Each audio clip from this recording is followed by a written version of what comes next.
Selamat siang. Assalamualaikum warahmatullahi wabarakatuh. Waalaikumsalam Waalaikumsalam warahmatullahi warahmatullahi wabarakatuh. wabarakatuh. Waalaikumsalam warahmatullahi wabarakatuh. Eee, ini untuk agenda perkuliahan hari ini, materinya tentang implementasi sensor di IoT. Cuman karena kalian dari prodi informatika, takutnya belum kenal banyak sensor, jadi nanti saya belum terlalu masuk ke pembahasan materinya, tapi saya kenalkan dulu tentang sensornya dulu. Sensor itu apa, kemudian contoh-contoh macamnya apa. Kemudian, jadi ada 3 sesi, satu pengenalan tentang sensor, yang kedua terkait dengan materi, yaitu WSN, Wireless Sensor Network, dan ketiga pembahasan tentang penugasan.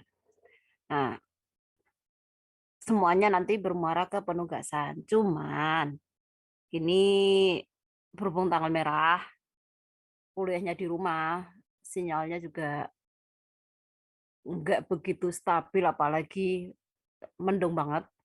Jadi ini saya putar skenarionya, saya jelaskan dulu terkait dengan penugasannya, ya. Nanti materinya mengarahnya ke penugasan ini. Saya izin share screen dulu untuk pembahasan penugasan. Ini saya jelaskan, nanti saya share di grup sekalian ya, sebelum kondisi yang tidak diinginkan muncul. Ya, ini pertemuan hari ini, pertemuan keempat, kaitannya materi tentang implementasi sensor di wireless sensor network. Di sini lebih ke apa ya? Jadi bukan cuma ada sensor kemudian dihubungkan menjadi sistem IoT, tidak. Tapi WSN ini dia penggunaannya lebih ke apa ya? Diimplementasikan secara luas. Contoh di ruang publik. Nah, di mana kalau kita mau ngapa-ngapain ya, kita mau bikin sistem kaitannya dengan ruang publik, biasanya kan tetap butuh sensor, beberapa sensor bahkan bisa puluhan. Kenapa? Karena ya untuk menjangkau titik yang luas tadi. Contoh sistem parkir di sepanjang jalan. Nah, berarti kan kita harus naruh titik-titik sensor. Apakah ada kendaraan di atas itu atau tidak. Nah, itu kan jumlahnya juga nggak mungkin satu. Nah, ketika dibutuhkan kondisi seperti itu, maka konsepnya seperti apa sih? Apakah hanya dengan memasangkan beberapa sensor di banyak titik kemudian terpusat oleh satu prosesor atau seperti apa gitu. Ya, jadi nanti pembahasannya sih arahnya ke sana. Cuma nanti saya mulai dari sensor dulu. Nah, kemudian nanti penugasannya adalah nanti saya akan jelaskan tentang contoh-contoh sensor. Sensor itu apa dan ada apa aja. Tapi karena sensor itu sebetulnya ada banyak sekali, jadi saya sampling aja. Nah, untuk nomor satu ini sebutkan jenis sensor yang Anda ketahui. Artinya, ya kalian tahunya sensor apa, monggo. Tidak hanya yang nanti ada di materi. Yang tidak ada di materi pun nggak apa-apa untuk dicantumkan. Sambil dijelaskan fungsi dari sensor tersebut itu untuk apa sih. Gitu. Oke, yang kedua, nah ketika kalian sudah menentukan sensor-sensor tersebut, nah misalnya diminta untuk membangun sistem menggunakan sensor tersebut, kalian mau bikin apa sih? Yang bisa diterapkan secara publik, secara luas, atau menerapkan konsep WSN tadi. Ya. Nah, kemudian untuk yang nomor 2 tadi, di sini saya jabarkan menjadi 4 poin. Yang pertama, sebutkan judul sistemnya. Judul sistemnya nanti tentang apa? Gitu. Kemudian yang kedua, deskripsi. Deskripsi itu berarti ya dijelaskan dari judul itu sistem ini itu tuh apa? Fungsinya, manfaatnya, menggunakan apa saja gitu ya. Jadi dijelaskan, jangan hanya diberikan 2 kalimat saja. Biasanya 2 kalimat itu terlalu umum, kurang menjelaskan dari si sistem tadi.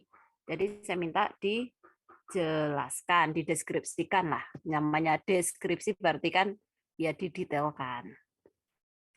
Kemudian poin yang ketiga adalah, nah di situ kan menggunakan sensor-sensor nih. Nah jelaskan di sistem tersebut masing-masing sensor yang kalian gunakan difungsikan untuk ngapain, mendeteksi apa, atau menjadi trigger untuk apa ya, memicu untuk melakukan apa. Nah, itu juga minta tolong dijelaskan untuk setiap sensornya.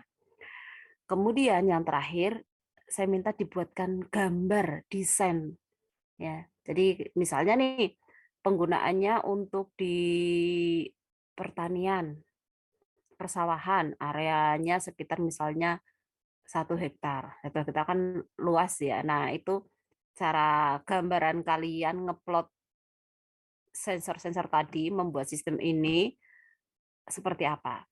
Ya, apakah terpusat ke satu titik atau dipecah-pecah atau bagaimana? Nah, itu saya minta tolong digambarkan dengan gambar ya. Atau misalnya di gedung atau di sebuah ruang yang luas, contohnya mall nih, mall lantai 1. Nah, itu ada bagian apa digambar ya denahnya, kemudian kalian naruh sensor itu di titik-titik mana gitu. Termasuk eh, sistem yang bukan sistem sih, display, interface, dashboard yang digunakan oleh user seperti apa. Di situ nanti menampilkan apa itu dijelaskan juga diberikan gambaran lah. Ya, sistem IoT itu dibuatkan rancangannya gitu.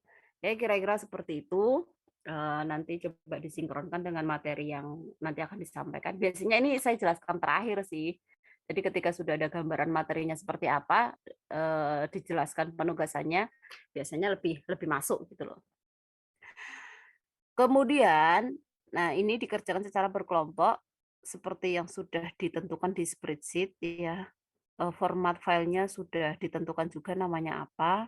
Terus format filenya Word saja, dikumpulkan perwakilan saja, nggak usah semuanya ngumpulin. Di mana? Di e-learning. Di situ sudah tertera juga 7 Maret.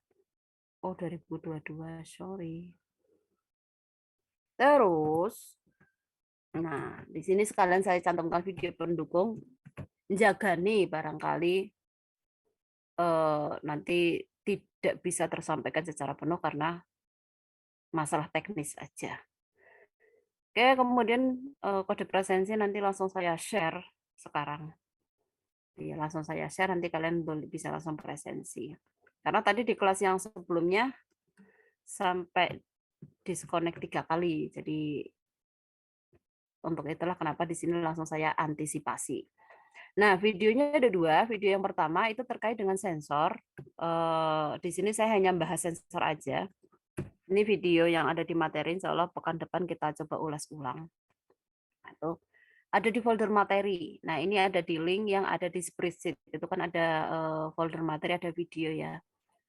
Nah, ada di situ. Di folder yang video, sorry. Yang video. Kemudian yang kedua tentang WSN ini saya ngambil dari YouTube ya. Ini durasinya masing-masing under 30 menit, jadi totalnya tuh nggak sampai sejam sih. Begitu kira-kira untuk penugasannya.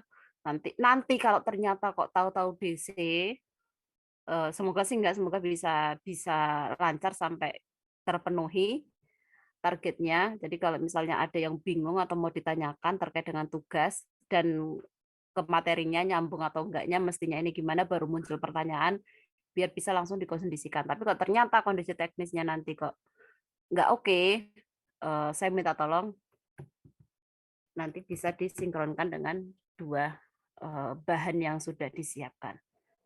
Begitu sampai saat ini, apakah ada yang mau ditanyakan dulu? Nggak ada? Ada nggak? Mungkin belum. Nggak ada, Bu. Nah, oke. Saya mulai untuk perkuliahannya ya, terkait dengan sensor, biar ada gambaran sensornya itu. Hmm,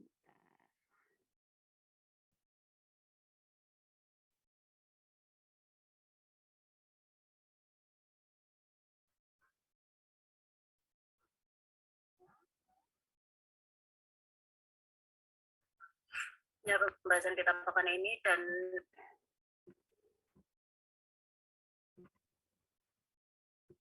memang kebetulan di kelas yang sebelumnya 2 hari saya nggak masuk karena kurang oke aja. Jadi biar nggak jomplang pembahasan materinya atau harus saya ulangi lagi. Jadi saya samakan aja bahannya. Oke, kita mulai. Nanti kalau ada pertanyaan langsung aja di kolom chat ya, saya standby.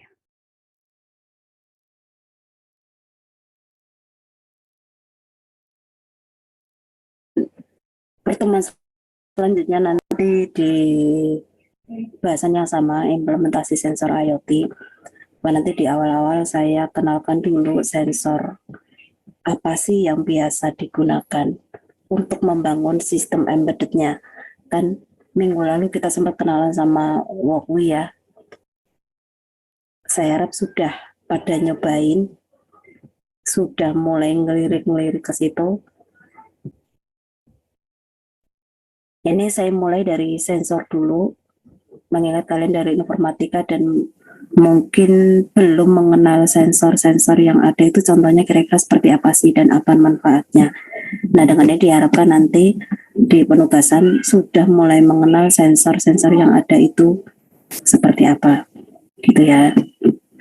Ya, sensor di sini bisa diistilahkan bahwa dia adalah perangkat yang cara kerjanya menangkap sinyal.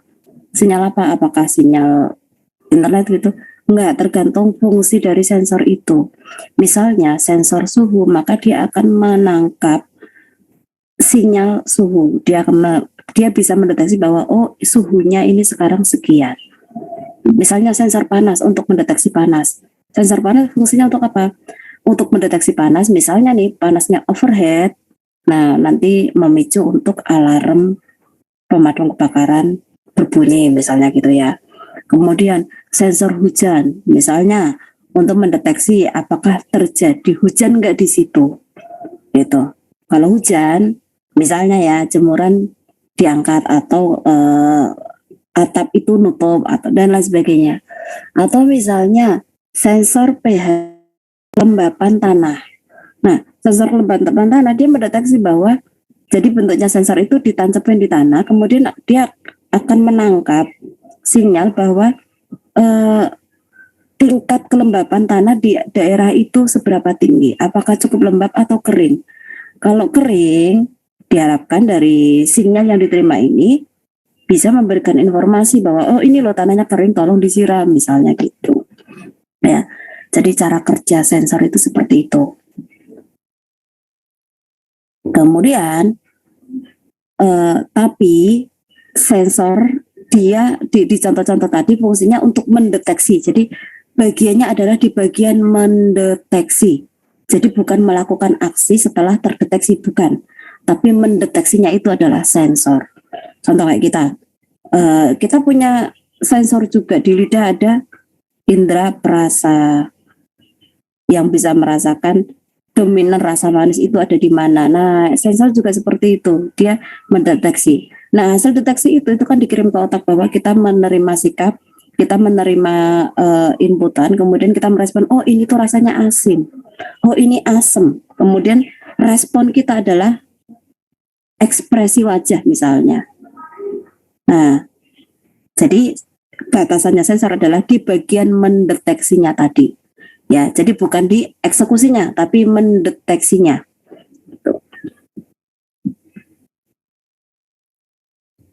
Nah, kalau di publik pengguna sensor seperti apa? Nah, ini di ruang publik ya. Tadi contoh-contoh sederhana kayak di smart home yang mungkin bisa digunakan juga di pertanian. Nah, misalnya nih diterapkan di sistem parkir di ruang publik. Contohnya, misalnya di jalan ya, di jalan ditanamkan sensor-sensor deteksi objek. Jadi misalnya nih ada sensor yang ditaruh di sepanjang Jalan Malioboro. Di sepanjang Jalan Malioboro mendeteksi bahwa bagian ini ada kendaraannya atau enggak. Kalau ada berarti dianggap ada kendaraan yang parkir. Gitu. Kemudian misalnya nih di jalan tersebut kita mau pergi ke Malioboro, kita nggak usah kayak harus datang ke situ nyari parkiran atau enggak. Nah, kalau sudah tersistem, ya ini bisa di jalan, bisa di parkirannya ya. Kalau di situ sudah tersistem dan dibangun sistemnya menggunakan aplikasi, misalnya berbasis Android atau web, kita dari rumah bisa ngecek nih, saya pengen main ke sana nih nanti malam tahun baruan, dicek dulu. Kira-kira ada tempat parkirnya nggak sih? Gitu. Kalau ada, oke kita berangkat. Kalau nggak ada, ya mungkin bisa cari alternatif lain. Itu kan membantu ya, lumayan membantu sehingga tidak terjadi kemacetan di area situ. Nah, contoh penerapannya seperti itu. Atau contoh lagi untuk deteksi kayak sekarang nih di mall-mall ada sensor untuk deteksi panas suhu tubuh ya. Ada alatnya, kemudian ada monitornya untuk mendeteksi bahwa orang ini tingkat suhu tubuhnya sekian, dia aman, dia di suhu normal gitu. Ya, ya itulah sensor. Nah, yang dimonitor itu bukan sensor, dia sifatnya untuk display aja. Kemudian contoh lagi pembacaan sensor misalnya di agrikultur tadi, di pertanian, apalagi pertanian lahannya luas ya, lahannya luas. Kalau misalnya pas musim kering sekali atau musim hujan, mungkin mudah menjustifikasi bahwa ini tanahnya kering, tanahnya basah atau cukup lembab. Tapi kalau yang agak tanggung-tanggung kan ada tuh misalnya udah disiram tapi karena terlalu panas jadi cepat kering sehingga kita bisa langsung merespon. Tapi kalau di situasi yang agak-agak tanggung-tanggung nih gitu, ini perlu juga dibantu sensor sebaiknya, apalagi sekarang ya sudah eranya otomasi, jadi si user atau pengguna sistem itu bisa mendapat respon dengan cepat. Nah, jadi penggunaan sensor ini sudah banyak digunakan di tempat-tempat publik, tidak hanya sebatas smart home. Ya, cuman kita bisa mulai dari hal-hal yang ada di sekitar kita dulu. Selanjutnya, termasuk nih, smartphone kita ini juga bisa digunakan atau difungsikan sebagai sensor. Contoh, apa? Kecepatan. Ya. Di HP bisa kita download aplikasi untuk menentukan kecepatan. Ya. Atau kita buka Google Map, di situ sudah terdeteksi adanya kecepatan. Ya. Itu bisa digunakan untuk apa? Misalnya kita melakukan pengujian nih akselerasi kendaraan. Percepatan itu kan ngukurnya dari naiknya kecepatan saat ini ke kecepatan yang selanjutnya kan gitu, perubahan. Itu kan namanya percepatan, itu kan ngukurnya nggak mudah. Kita hanya tahu sekarang kecepatannya 20, setelah itu 40 kan gitu. Nah, percepatan kan nggak mudah. Nah, kita bisa mendeteksi dari situ. Nah, bahkan GPS yang kita pakai di HP itu juga bisa menjadi sensor bagi si pemilik sistem. Apalagi review, kita ngasih review di Google Food, ngasih bintang, ngasih komentar. Bagi mereka si yang punya produk itu menjadi sensor bahwa oh ini sekian, menjadi masukan bagi mereka. Kita ngasih tanda di sini, tik, dikasih tanda. Kemudian orang juga buka rumah makan misalnya dikasih tanda, oh ini lokasinya ini misalnya. Itu juga menjadi masukan bagi si pemilik sistem. Nah, kenapa? Karena ya sensor tadi cara kerjanya dia mendeteksi apa yang ada di sekitarnya. Bahkan ada aplikasi yang bisa mendeteksi di sini tuh macet atau enggak sih. Nah, jangankan aplikasi, Google aja dia juga punya. Kita buka map sudah terdeteksi, oh ini daerah yang macet, oh ini tidak. Ada aplikasi yang dia mendeteksinya berdasarkan report dari pengguna yang ada di situ. Gitu. Tapi aplikasi-aplikasi seperti itu dia butuh dukungan dari pengguna-pengguna yang lain untuk sama-sama melaporkan. Nah, itu baru akurat. Nah, jadi kira-kira begitu cara kerja sensor. Nah, contoh sensor ada banyak sebetulnya. Ini terbatas saja yang saya sampaikan di sini. Ada sensor temperatur, ada sensor tekanan udara, pH, TDS, turbidity, flow meter, dan lain sebagainya. Nah, sisanya bisa dilihat di link tersebut. Nah, contoh sensor temperatur. Temperatur fungsinya ya untuk mengukur temperatur. Yang ada di mana? Ya tergantung dari masing-masing sensor itu. Jadi ini ada beberapa contoh sensor temperatur yang bisa digunakan. Sensor panas, ya. Sensor panas ini biasanya lebih tahan panas karena memang fungsinya untuk mendeteksi panas.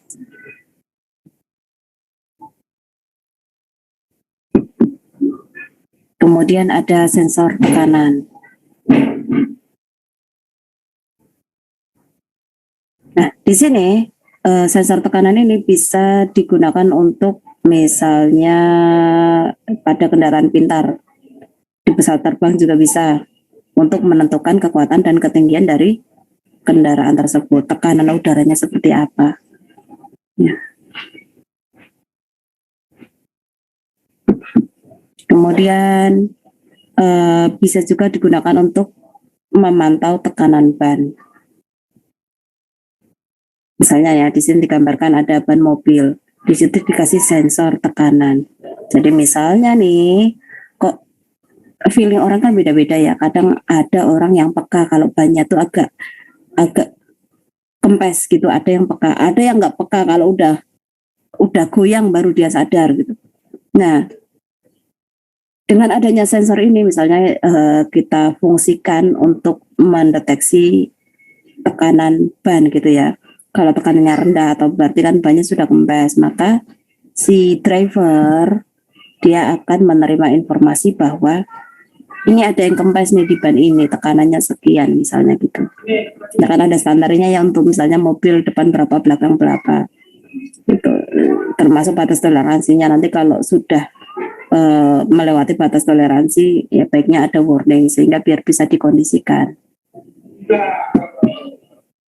Nah, sensor pH. Nah, ini kalau dikonekkan ke Arduino kira-kira begitu. Sensor pH ini berfungsi untuk mendeteksi atau mengukur konsentrasi hidrogen di larutan. Bisa juga di air. Nah, sensor pH ini lumayan mahal sih, ratusan ribu, 500-an mungkin ada. Ya. Sensor pH ini banyak digunakan di pertanian. Kenapa ya? Untuk mengukur kadar pH air. Misalnya nih, kalau di pertanian itu kan suka dikasih pupuk ya, itu kan pH-nya ada ketentuannya, nggak bisa kalau misalnya terlalu asam atau terlalu basa. Nah, itu tergantung karakteristik tanaman. Oh ya, jadi misalnya nih, next kalian bikin sistem yang kaitannya dengan tanaman, perlu dilakukan riset terkait dengan jenis tanaman yang digunakan. Contoh misalnya sistem pemantauan untuk tanaman stroberi sama tanaman pohon mangga itu beda perlakuannya. Nah, ada yang harus dikondisi selalu lembab, nggak bisa kalau panas. Ada yang memang dia nggak bisa terlalu lembab. Ya. Ada yang cenderung lebih kuat di kondisi kering. Nah, itu perlu diperhatikan. Jadi sistem-sistem seperti itu perlu memperhatikan objek yang dijadikan riset, tidak hanya sebatas cara kerja. Jadi rumusnya jangan cuman kayak kalau kering dikasih disiram biar basah, tidak bisa sebatas itu. Masing-masing punya tingkat kelembabannya sendiri-sendiri. Kalau misalnya tanaman stroberi, dia karakternya hidup di daerah yang dingin. Ya, terjaga kelembabannya, udaranya.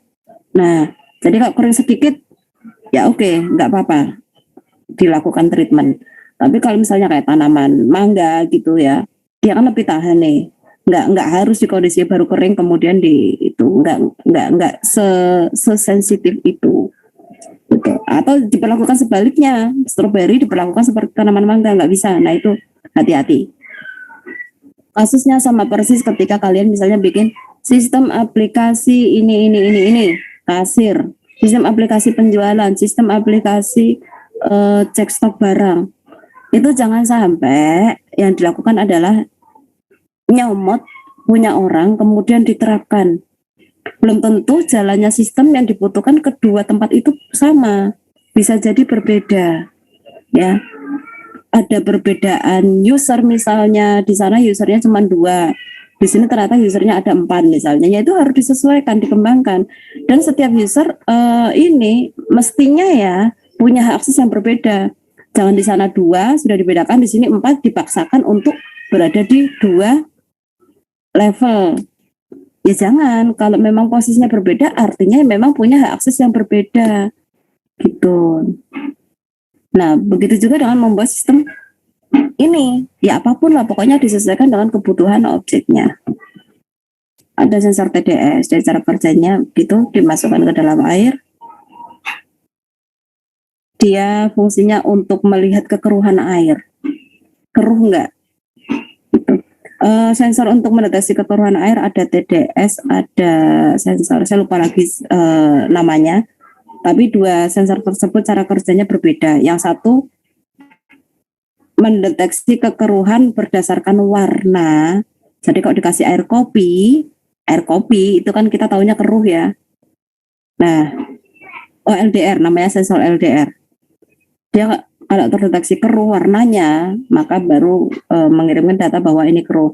Tapi kalau yang TDS ini tidak, dia kekeruhannya bukan berdasarkan warnanya, tapi objeknya.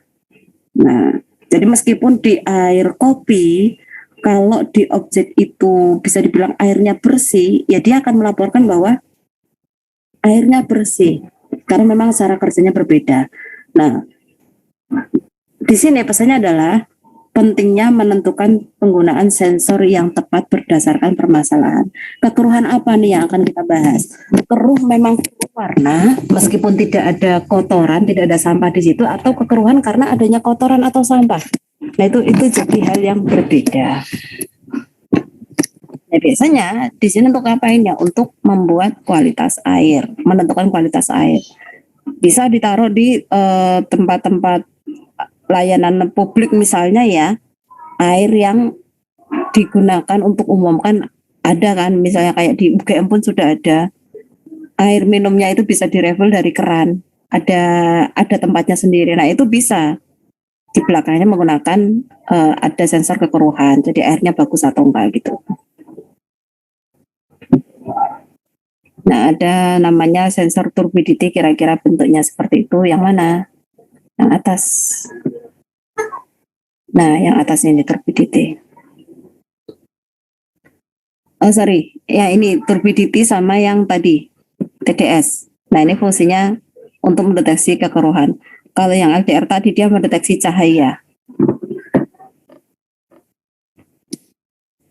Jadi ini sama fungsinya untuk mendeteksi kekeruhan air. Misalnya kalian mau coba, ini kayaknya nggak terlalu mahal sih. Yang mahal itu tadi yang pH itu memang mahal ratusan.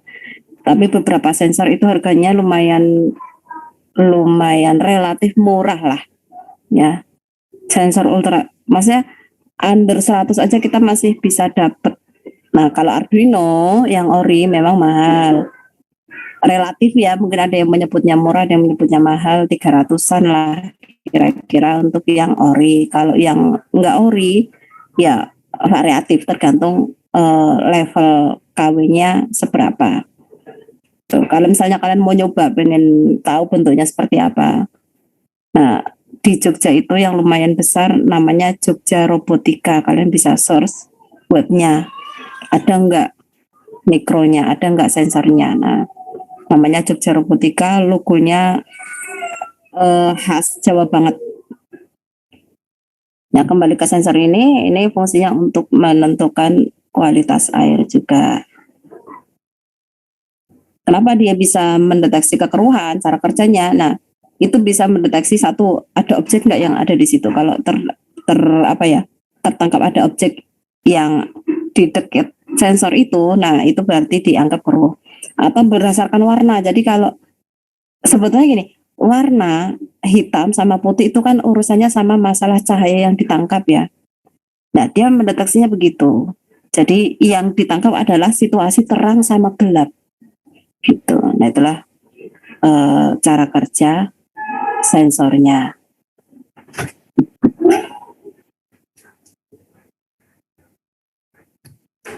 Lalu ada flow meter. Nah di sini fungsinya dia fungsinya untuk macam-macam sih. Tergantung apa yang kita gunakan. Contohnya, misalnya untuk aliran air. Nah, di situ akan terdeteksi bahwa air ini mengalirnya seberapa banyak, seberapa kencang, kecepatannya, perbedaan volume, suhu dan lain sebagainya gitu. Bisa juga diterapkan untuk di gas gitu. Ya, pokoknya yang mengalir lah di situ. Nah, yang kanan kiri itu apa? Nah, itu untuk di katakanlah taruh selang gitu ya, sumbernya dari mana, mau dialirkan kemana. Listrik aja kan ada alirannya ya, bisa diukur. Air pun begitu, debit airnya seberapa. Termasuk misalnya kita mau mengukur kecepatan kendaraan nih, nggak ada speedonya, ada alatnya untuk dipasang di pelek, itu juga ada sensornya.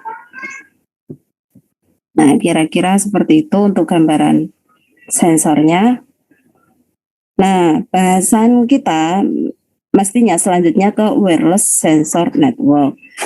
Nah, untuk yang ini saya gunakan video, cuman saya jelaskan dulu cara kerja wireless sensor network itu seperti apa. Jadi, tadi kan sensor-sensor nih. Nah, di sini lebih ke ketika contoh-contoh tadi itu diterapkan secara luas. Ya, secara luas. Makanya tadi di awal ada bagaimana implementasi di publik gitu. Nah, secara luas di sini tidak berarti misalnya di lapangan yang luas. Konsepnya bisa jadi seperti itu, tapi gambarannya adalah misalnya nih kayak jaringan, topologi jaringan.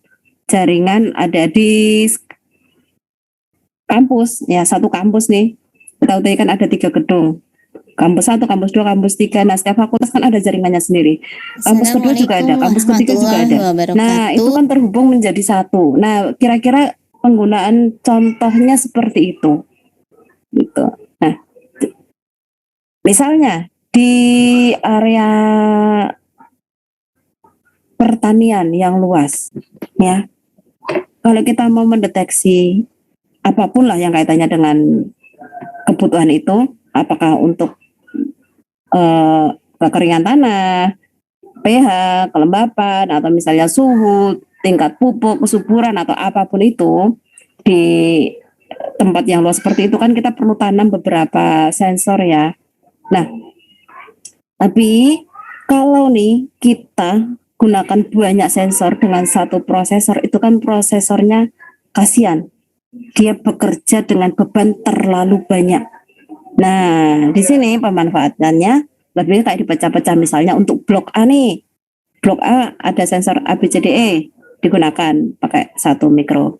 Kemudian di blok B juga seperti blok C seperti itu. Nah, itu kan nggak terlalu biar tidak memberatkan si mikronya. Nah, nanti kalau sudah datanya didapat baru disatukan. Nah, arahnya ke situ ya. Tapi ya kita harus tahu contoh konsep skala kecilnya dulu. Sehingga nanti ketika menerapkan di tempat yang lebih luas, itu sifatnya pengembangan dan lebih mudah menerapkannya kalau sudah tahu skala kecilnya dulu. Nah, di sini disebutnya node ya. Masing-masing nanti dia punya satu sumber daya sendiri.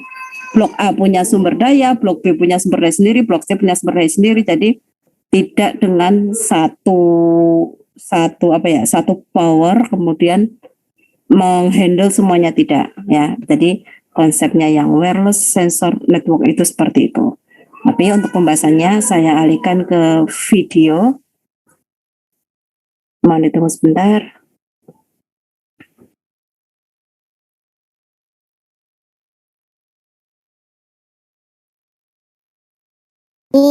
Tak terasa kita sudah sampai di pertemuan keempat. Pertemuan keempat dalam IOT ini membahas tentang implementasi sensor pada IoT atau IoT.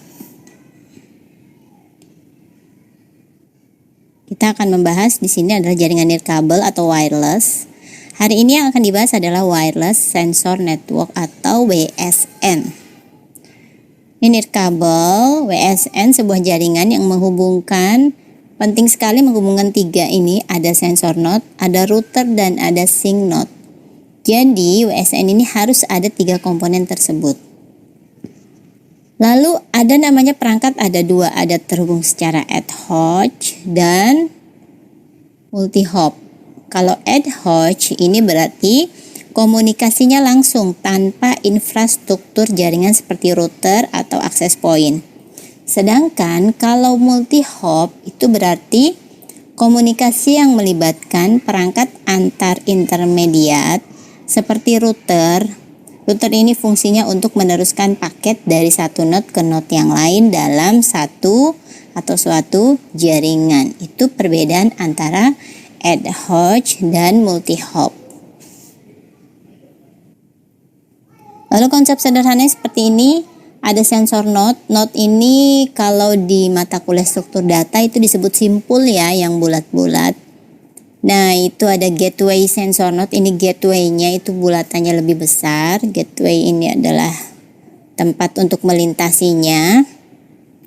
Jadi ada node-nya banyak, gateway-nya hanya satu, istilahnya pintunya hanya satu yang akan menghubungkan ke perangkat output. Input dan output. Banyak aplikasi yang bisa dilakukan menggunakan jaringan sensor nirkabel. Contohnya, ada pengumpulan data kondisi lingkungan, lalu ada security monitoring, dan node tracking scenarios. Itu ada tiga tersebut ya. Pengumpulan data lingkungan ini contohnya lingkungan kanonik. Ini sudah diteliti oleh ilmuwan.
Misalkan ingin mendeteksi satu hutan mangrove misalkan, lalu atau hutan yang ada pohon-pohon berbuah ya. Nah, itu akan dideteksi periode waktu tertentu, kapan mereka panennya atau kapan mereka tidak panen. Nah, itu bisa dideteksi. Dan nanti akan dimunculkan kalau misalkan panen ya berarti siap-siap untuk menutupi buahnya agar tidak dimakan oleh binatang lain. Itu fungsinya pengumpulan data lingkungan. Jadi dikumpulkan data lingkungan ini secara offline, dianalisisnya secara offline maksud saya. Lalu dikumpulkan datanya dari ratusan titik yang tersebar di seluruh daerah. Tuh. Lalu misalkan juga bagaimana ketergantungan antara cuaca dengan hutan tersebut. Nah, itu sangat berpengaruh, atau mungkin di hutan tersebut banyak asap, itu sangat berpengaruh, dan asap ini adanya pembakaran hutan ketika bulan apa saja. Nah, itu dikumpulkan datanya.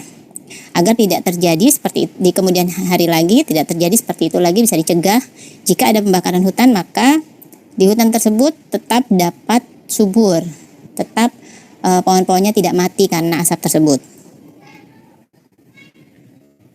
Lalu peningkatan jumlah aplikasi WSN membutuhkan delay jaringan yang rendah. Jadi kalau kita pakai WSN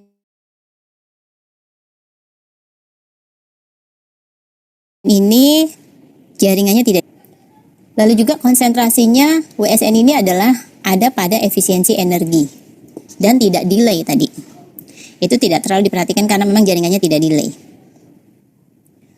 Beberapa rancangan WSN baru ditargetkan pada aplikasi yang memerlukan delay transfer. Nah, ini baru akan diciptakan yang akan memerlukan delay transfer data. Jadi, tidak semua aplikasi transfer datanya harus hari itu. Jadi, ada yang bisa di-delay. Agar kenapa? Agar loadingnya cepat. Tidak hari itu masuk juga, misalkan datanya ada beribu-ribu, ratusan ribu, atau berjuta, itu tidak akan memakan waktu yang lama dan tidak akan berdesak-desakan, istilahnya seperti itu ya kalau antrian. Dan tetapi tetap andal kerjanya. Lalu juga WSN ini adalah termasuk jaringan multi-hop. Tadi multi-hop apa tadi? Sudah dijelaskan ya. Multi-hop adalah, tadi sudah dijelaskan di sini ya. Nah, ini dia multi-hop. Komunikasi beberapa perangkat yang melibatkan apa tadi? Router. Itu adalah multi-hop. Tapi ini WSN ini adalah delay-nya rendah dan hemat energi. Jadi sangat bagus sekali jika digunakan. Usianya juga bisa beberapa tahun dengan baterai kecil. Node-node saling berkomunikasi menggunakan biaya dan daya yang rendah pada frekuensi radio. Jadi sedemikian efisiensinya si WSN ini. Contoh WSN sudah diterapkan di aplikasi sistem keamanan di rumah sakit. Misalkan ada pencurian atau ada yang bawa bom atau dan lain-lain. Itu sistem keamanan. Atau ada kebakaran. Lalu arsitektur WSN. Ada dua macam topologi WSN. Yang pertama ada cluster dan yang kedua ada flat. Cluster ini sensornya diatur dalam susunan secara hierarki. Kalau misalkan cluster di perumahan itu kan diatur sedemikian rupa ya, dengan rapih ya, ada hierarkinya ya. Lalu di cluster ini ada 3 macam node. Node itu tadi simpul yang kecil-kecil. Jadi di dalam cluster istilahnya ada beberapa tipe rumah. Ada child node, ada cluster head, dan ada parent node. Cluster head ini adalah fungsinya mengatur beberapa child node. Jadi yang paling atas itu adalah parent node atau orang tua dulu, baru cluster head. Cluster head ini kepalanya, baru setelah itu anaknya. Itu susunan dari struktur WSN di dalam cluster. Ini dia, ada parent node, jadi ada orang tuanya itu hanya satu node, lalu cluster head beberapa. Lalu dalam satu cluster head ini juga ada beberapa child node. Ini adalah topologi jaringan cluster. Nah, pada topologi jaringan flat ini berbeda. Kalau tadi ada 3 node, sekarang ada 2 macam node, yaitu ada sensor atau source node dan sink node. Semua sensor node dalam sistem mengirim data ke satu tujuan akhir, yaitu kemana? Ke sink. Jadi ada nanti kumpulan sensor node, dia akan mengirim ke hanya satu sink dengan banyak sensor node. Prosesnya pertukaran data ini dilakukan dengan nirkabel. Frekuensinya bebas pada SM bands. Nah, didefinisikan oleh I2 Telecommunication Standardization Sector. Ini nama frekuensinya. Ada 315, 868, 915, dan 2400. Lalu ini topologi jaringan flat. Jadi ada sekumpulan sensor node di sebelah kanan ini. Lalu ada dia masuk ke sink, sehingga sink ini mengirimkan sinyal internet dan satelit.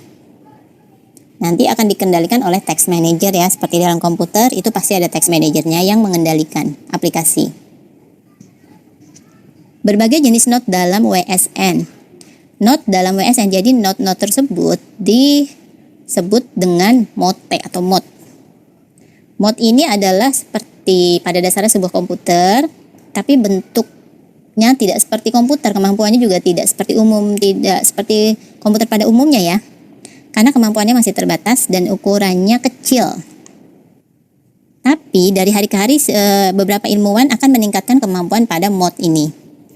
Nah, mode ini dilengkapi alat pemroses CPU, seperti komputer ya, ada CPU, ada memori, ada input-output, dan input-output ini diprogram dan terintegrasi pada microcontroller. Juga ada transceiver untuk komunikasi radio, dan ada sumber daya energi yang umumnya menggunakan baterai. Jadi dia ada baterainya juga sama dengan komputer ya, dan beberapa peralatan tambahan yang dibutuhkan. Jadi kalau si mode ini mirip dengan komputer, tapi tidak selengkap komputer. Ada sound cardnya, ada VGA cardnya, tidak. Jadi dia hanya beberapa saja dan masih ditingkatkan terus. Ini ada komponennya, ada memori, di atasnya ada controller. Jadi semua ini terhubung oleh controller. Ada sensor, ada powernya juga untuk menyalakan, lalu ada communication device. Ada sarana komunikasinya. Nah, ini juga ada salah satu contoh komponen penyusun mode. Jadi ada ADC, ada sensornya, ada location finding system, ada mobilizer unit atau optional, ini optional ya mobilizer. Lalu ada prosesornya, ada transceivernya, lalu ada power supply. Nah, power supply ini biasanya menggunakan baterai. Sensornya banyak. Ini salah satu contoh komponen penyusun mode yang lebih komplit tadi ya. Kalau misalkan diaplikasikan seperti ini. Kalau yang ini tadi adalah konsepnya penyusun mode. Lalu beberapa jenis mode dalam WSN ada 3 ya. Ada sensor node, ada router, dan ada sync node. Kalau sensor node ini fungsinya untuk membaca lingkungan atau objek yang dipantau. Itu sensor node. Nah, sensor node ini ada 2 jenis. Ada kemampuan yang standar dan ada kemampuannya yang lebih kaya atau di atas standar. Yang standar ini contohnya proyek Hydra. Tadi saya coba cari di internet, belum ada gambarnya. Nah, yang kedua ini yang banyak, karena mungkin si proyek Hydra ini sudah jarang digunakan karena kemampuannya masih standar. Karena yang kedua ini sudah lebih umum digunakan di masa sekarang, contohnya seperti CCD kamera, ini contohnya CCTV ya, wireless LAN, logger ini contohnya seperti pengecekan suhu atau pengecekan tensi, gula darah dan sebagainya, atau jantung, detak jantung dan sebagainya. Ada web server. Contoh proyeknya adalah field server. Nah, ini yang tadi saya sebutkan CCD kamera itu lebih kaya, fasilitasnya adalah komputasinya lebih kompleks. Karena dia bisa mendeteksi ke angka-angka ya, sampai ke angka-angka yang lebih rumit. Yang kedua adalah router. Router ini adalah fungsinya untuk meneruskan paket data dari sebuah node ke node yang lain. Nah, si router ini bukan ad hoc ya, tapi karena ad hoc tadi adalah tanpa menggunakan router. Ini adalah komunikasi secara multi-hop. Dan memprogram sebuah sensor node bertindak sebagai router. Jadi, sensor node nanti adalah bertindak sebagai router. Yang terakhir adalah sync node. Sync node itu kalau tadi kita lihat gambarnya, tadi ada kumpulan sensor, lalu terhubung kepada sync node. Maka fungsi dari sync node adalah mengumpulkan data dari beberapa sensor node, lalu diteruskan ke perangkat atau sistem lain. Contohnya tadi diteruskan ke satelit, database server, diteruskan ke internet. Selain untuk mengumpulkan data dari sensor node, maka si sync ini fungsinya ada yang lain juga. Contohnya adalah menyebar paket dari perangkat atau sistem lain ke WSN. Itu ya fungsinya, selain meneruskan yaitu menyebar juga, menyebar paket untuk keperluan pemrograman atau konfigurasi ulang sensor. Ini menggunakan remote. Kalau itu fungsinya dari sync node.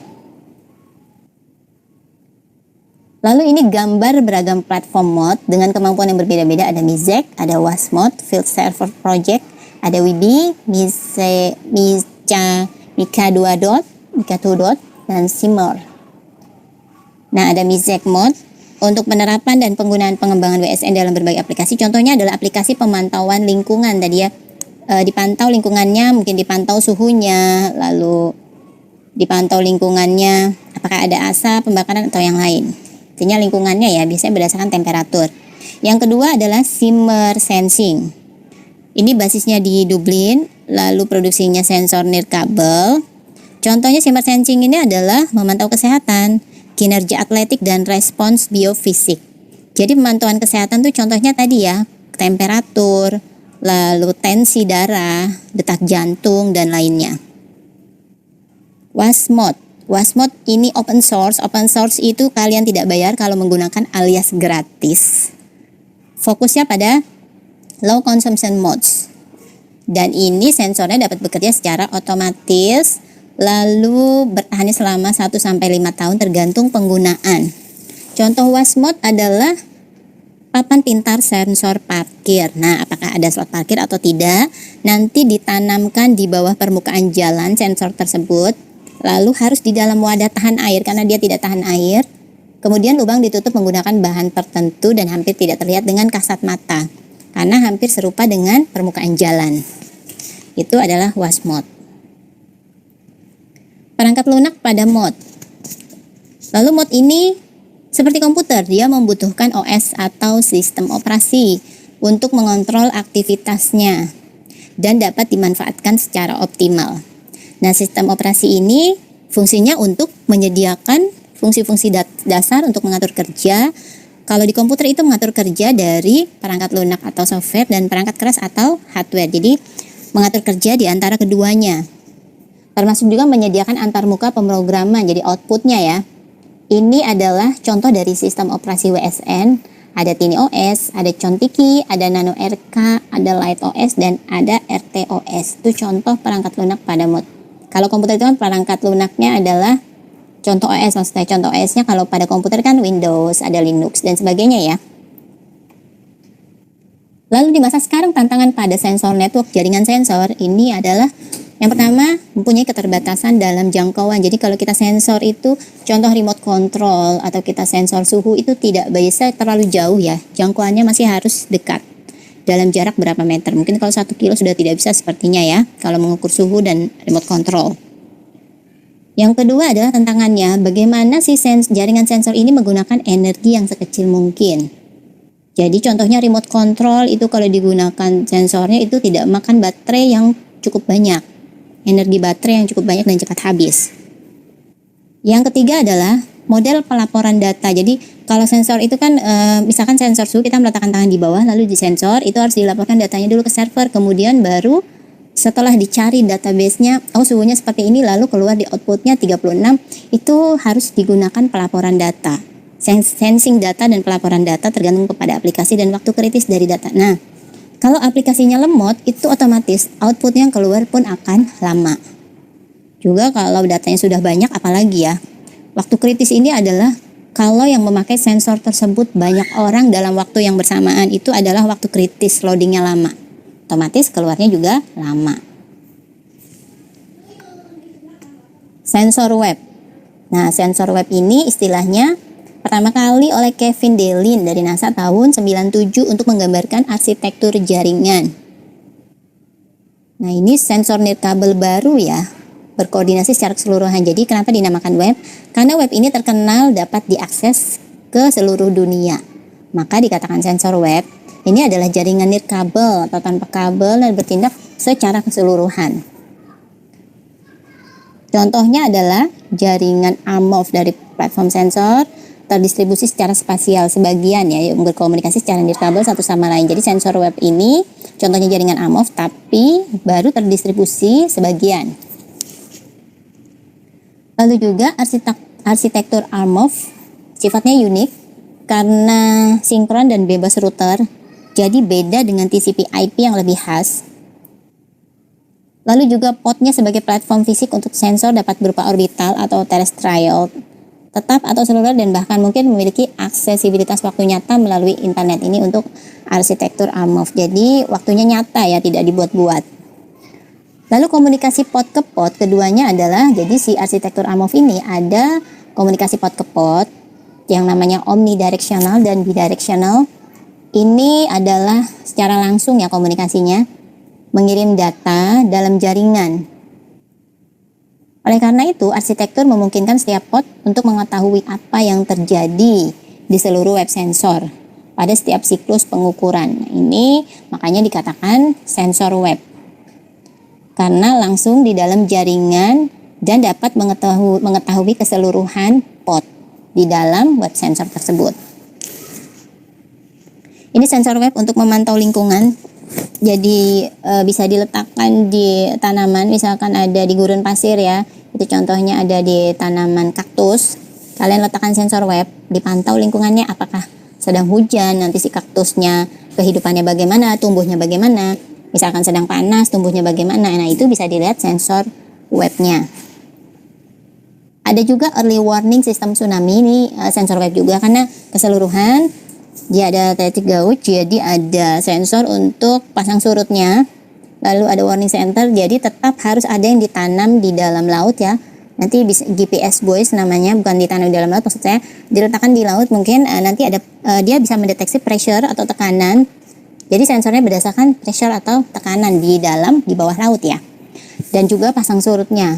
Lalu ini akan terhubung ke dalam satellite communication yang ada di luar angkasa. Juga si satelit ini terhubung ke dalam CAM dan GPS satelit, lokasinya di mana. Ada juga alat pengukur untuk gempa bumi ada seismometer, seismic waves, ada alat pengukur gelombangnya itu berapa. Jadi kalau getarannya tinggi berarti gelombangnya semakin tinggi, ada earthquake, ada gempa buminya berapa, bisa terdeteksi dari tekanan dan juga dari guncangan. Sehingga tsunami dapat diketahui, misalkan lagi pasang tinggi tide gauge tadi ya, sedang pasang tinggi berarti itu sebentar lagi akan tsunami berapa meter.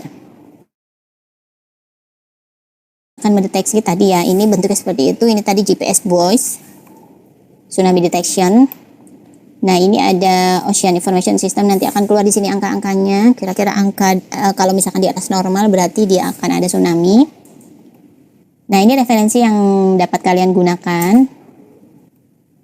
Untuk tugasnya,